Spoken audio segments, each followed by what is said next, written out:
Fid-dawl ta' sitt ħatrit fil-ġudikatura li saru l-ħamis, il-President ta' Malta George Vella appella lill-Gvern Soċjalista biex jimplementa rakkomandazzjonijiet tal-Kummissjoni Venezia, appelli li l-om ġimgħat sħaħ isiru anke mill-kap tal-Partit Nazzjonalista Adrian Delija.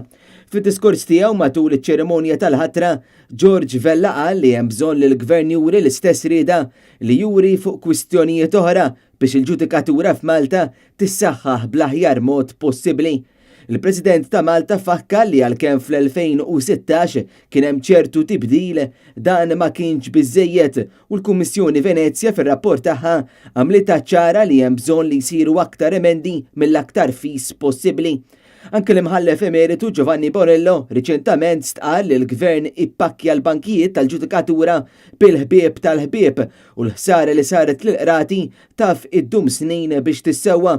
B'dawn il-ħatriet li saru din il-ġimgħa, il-Gvern injora diversi sejħiet li saru mis-soċjetà ċivili u anke mill-Oppożizzjoni Nazzjonalista sabiex ma jkomplux isiru ħatriet sakemm ikunu implementati riformi fil-ħatriet tal-membri tal-ġudikatura kif rakkomandati mill-Kummissjoni Venezia.